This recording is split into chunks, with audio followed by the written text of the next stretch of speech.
Isadora dachte immer, sie sei auf alles vorbereitet. Sie hatte studiert, gekämpft, ihre eigene Wohnung gekauft und vor kurzem ihre kleine Tochter Alice zur Welt gebracht. Die Mutterschaft war ihr größter Traum, aber sie brachte eine erdrückende Einsamkeit mit sich. Seit ihr Mann Daniel vor 2 Jahren bei einem tragischen Autounfall ums Leben gekommen war, musste sie sich eine neue Welt aufbauen, mit einer Kraft, von der sie nie geglaubt hätte, sie zu besitzen. Alice wurde Monate nach Daniels Tod geboren und war ihre einzige lebendige Verbindung zu ihm. Doch nun konnte sie nicht länger warten, sie musste zurück zur Arbeit. So sehr es auch schmerzte, Alice zurückzulassen, sie musste jemanden finden, dem sie vertrauen konnte. So kam Bruna in ihr Leben. Bruna schien wie ein Geschenk des Schicksals, jung, freundlich, liebevoll. Sie schien Kinder zu lieben. Sie hatte gute Referenzen, sprach mit sanfter Stimme und schon am ersten Tag brachte sie Alice zum Lachen.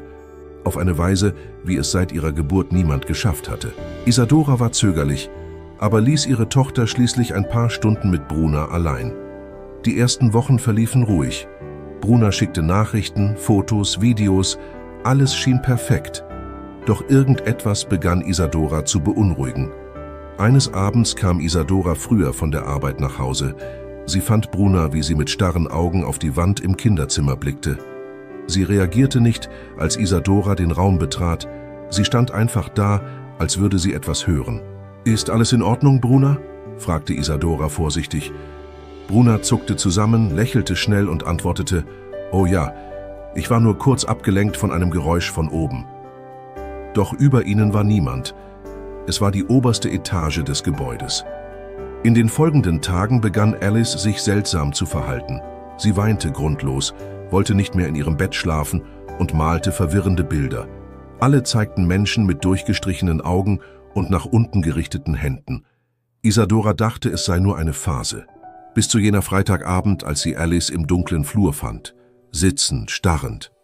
»Mama, der Mann lässt Bruna nicht schlafen.« Isadora erstarrte. »Welcher Mann, mein Schatz?« »Der Mann im Spiegel.« Am folgenden Montag erschien Bruna nicht zur Arbeit. Keine Antwort auf Nachrichten, kein Rückruf. Auch am Dienstag nichts. Am Mittwoch ging Isadora zu dem kleinen Zimmer, das sie Bruna im Hinterhaus zur Verfügung gestellt hatte. Sie klopfte, rief, versuchte die Tür zu öffnen, sie war von innen verschlossen. Mit Hilfe des Hausverwalters wurde die Tür aufgebrochen. Der Raum war leer. Kein Zeichen von Gewalt. Kein Zettel. Aber das Fenster stand weit offen und auf dem Bett lag Alices Lieblingsstofftier, von dem Isadora sicher war, es heute Morgen noch zu Hause gesehen zu haben. Verängstigt ging Isadora zur Polizei, doch sie wurde nicht ernst genommen. »Vielleicht ist sie einfach freiwillig gegangen, Madame. War sie offiziell bei Ihnen angestellt?« fragte der Beamte gleichgültig. Isadora schluckte ihre Frustration herunter. »Nein, aber sie hat auf meine Tochter aufgepasst. Und sie ist einfach verschwunden. Irgendetwas stimmt hier nicht, ich spüre das.« Sie verließ das Revier mit einem beklemmenden Gefühl, aber einem festen Entschluss.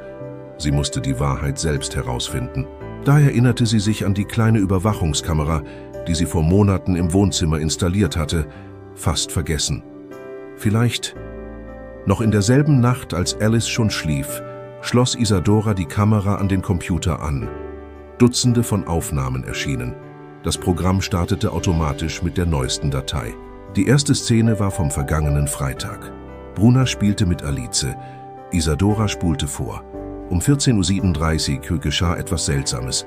Das Bild flackerte, als würde ein Magnetfeld stören. Bruna hörte auf zu spielen und starrte in eine Ecke des Zimmers. Genau dorthin, wo ein antiker Spiegel stand, ein Erbstück von Isadoras Großmutter. Plötzlich ließ Alice ihre Spielsachen fallen und zeigte mit dem Finger. »Er ist da.« Bruna erstarrte. Ihre Miene wandelte sich von heiter zu panisch. Sie begann zu weinen, aber rannte nicht weg. Stattdessen flüsterte sie kaum hörbar, »Nicht schon wieder. Bitte, lass mich in Ruhe.« Die nächste Aufnahme stammte vom Dienstag, dem Tag, an dem Bruna verschwand. 15:18 Uhr. Ein dunkler Schatten erschien im Spiegel. Kein Reflex. Etwas oder jemand war darin. Die Silhouette bewegte sich nicht. Das Licht flackerte. Das Tonsignal war verzerrt, ein Zischen erfüllte den Raum. Bruna kam mit Alice auf dem Arm ins Bild, außer sich vor Angst. Sie schien mit dem Spiegel zu sprechen.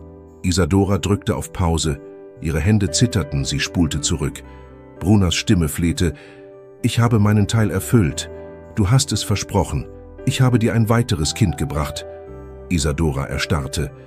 »Wie bitte ein weiteres Kind? Was bedeutete das?« Sie spulte weiter. Bruna setzte Alice auf den Boden, holte eine Kerze aus dem Schrank und zündete sie vor dem Spiegel an.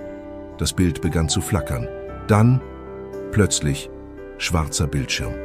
Ende der Aufnahme. Isadora konnte in dieser Nacht kein Auge schließen. In der Stille begannen Erinnerungen aufzutauchen, tief vergraben. Als sie 6 Jahre alt war, verschwand auch ihre eigene Babysitterin auf mysteriöse Weise.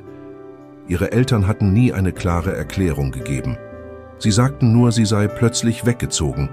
Und noch etwas: die damalige Babysitterin hieß ebenfalls Bruna. »Das kann nicht sein«, flüsterte sie sich selbst zu. Sie eilte zum Schrank ihrer Mutter, wo alte Kindheitsfotos aufbewahrt wurden. Sie durchstöberte die Kiste, bis sie ein vergilbtes Album fand. Auf der 3. Seite blieb sie stehen. Dort war sie, ein kleines Mädchen, auf dem Arm einer jungen Frau mit sanftem Lächeln. Auf der Rückseite stand Isadora, 1996, mit Bruna. Es war dieselbe Frau, dasselbe Gesicht, gleiches Alter, 30 Jahre später. Wie war das möglich? Isadora konnte die Wahrheit nicht mehr ignorieren. Das war unmöglich, oder zumindest sollte es das sein. Sie vergrößerte das Foto von Bruna in der alten Aufnahme und verglich es mit einem Screenshot der Videoaufnahme. Die Gesichtszüge waren identisch, nicht nur ähnlich, identisch. Keine Falten, keine Altersmerkmale. Als wären die Jahrzehnte spurlos an ihr vorbeigegangen. Am nächsten Tag rief sie ihre Mutter an. »Mama, was ist damals mit Bruna passiert? Die Babysitterin, die mich als Kind betreut hat?« Am anderen Ende der Leitung Schweigen. »Warum fragst du gerade jetzt danach, Isa?« »Weil sie zurück ist. Sie war hier. Die gleiche Frau, die mich betreut hat, hat sich um Alice gekümmert. Und jetzt ist sie verschwunden.« Ihre Mutter holte tief Luft. »Du hast also den Spiegel gefunden, nicht wahr?« »Spiegel? Was meinst du?« »Isadora, hör mir gut zu. Dieser Spiegel ist nicht normal. Er gehörte deiner Urgroßmutter. Man sagt, sie habe Rituale davor abgehalten. Nach ihrem Tod begannen seltsame Dinge zu passieren. Erst bekam Tante Amelia, dann bei dir.« Isadora riss die Augen auf. »Bei mir?« »Ja. Als du 4 Jahre alt warst, hast du plötzlich nicht mehr geschlafen. Du hast geschrien und auf den Spiegel gezeigt, gesagt, da sei jemand drin. Wir wollten ihn loswerden, aber jede Familie, die ihn bekam, hat ihn panisch zurückgebracht. Und warum habt ihr ihn behalten?« »Weil er selbst entscheidet, wo er bleibt. Wir haben ihn auf dem Dachboden eingeschlossen, aber Jahre später stand er plötzlich wieder im Wohnzimmer. Und von da an konnten wir ihn nicht mehr bewegen.« Isadora schluckte schwer. Alles ergab nun Sinn, auf die schlimmste Weise. In dieser Nacht durchsuchte Isadora den Dachboden hinter dem Gästehaus, wo Bruna übernachtet hatte. Mit einer Taschenlampe in der Hand und klopfendem Herzen tastete sie sich durch die Dunkelheit. In einer staubigen Ecke fand sie eine alte Holzkiste. Darin lag ein Notizbuch, eingerahmt von Spinnweben. Auf der ersten Seite stand mit roter Tinte »Tagebuch von Bruna, Jahr 1964. Sie blätterte vorsichtig. Die Einträge waren verstörend. Bruna schrieb von Stimmen im Spiegel, die ihr ewige Jugend versprachen, unter einer Bedingung: sie müsse reine, vertrauensvolle Seelen bringen, Kinder. Ein Auszug lautete: »Immer wenn die Frist endet, kommt er mich holen. Um am Leben zu bleiben, muss ich ihm einen neuen Namen geben. Neue, unschuldige Augen. Noch ein Kind.« Isadora ließ das Buch fallen. Ein markerschütternder Schrei ertönte aus dem Wohnzimmer. Es war Alice. Isadora rannte die Treppe hinunter, stolperte fast, ihr Herz raste. Sie fand ihre Tochter auf dem Boden des Wohnzimmers mit geschlossenen Augen. Eine Kerze brannte. Dieselbe wie auf der Videoaufnahme. Und der Spiegel pulsierte, als würde er atmen. Sie riss Alice an sich und rief: »Alice, wach auf! Bitte, mein Schatz, hör mich!« Da hörte sie eine Stimme. Nicht die von Alice, nicht ihre eigene. »Sie gehört dir nicht, niemals!« Der Spiegel wurde dunkler. Eine dunkle Gestalt formte sich darin. Und hinter ihr Brunas Spiegelbild. Sie war da. Doch ihre Augen waren schwarz, ihre Haut fahl, wie eine zerbrochene Porzellanpuppe. Ich wollte ihr nichts antun, Isadora, aber er lässt keine Ausnahmen zu, entweder sie oder ich. Isadora stellte sich schützend vor ihre Tochter. Dann bist du es, und warf das Tagebuch gegen den Spiegel. Der Aufprall ließ das Glas erzittern, das Licht flackerte. Ein Schrei durchzog die Nacht, lang, verzweifelt, und dann Stille. Alice wachte am nächsten Morgen auf, gesund, als wäre nichts geschehen. Sie sagte, sie habe geträumt, der Spiegelmann sei weggegangen. Der Spiegel war zersprungen und Bruna blieb verschwunden. Isadora verbrannte das Tagebuch und ließ den Spiegel im Keller des Hauses einmauern. Sie goss Beton darüber, ließ alles streichen, zeichnete ein Kreuz mit zitternden Fingern und versprach sich selbst, keine Schatten mehr in ihr Leben zu lassen. Doch an genau diesem Tag malte Alice ein neues Bild, einen Spiegel, darin eine Frau. Die lächelte. 3 Monate vergingen. Isadora kündigte ihren Job und begann von zu Hause aus zu arbeiten, um mehr Zeit mit Alice zu verbringen.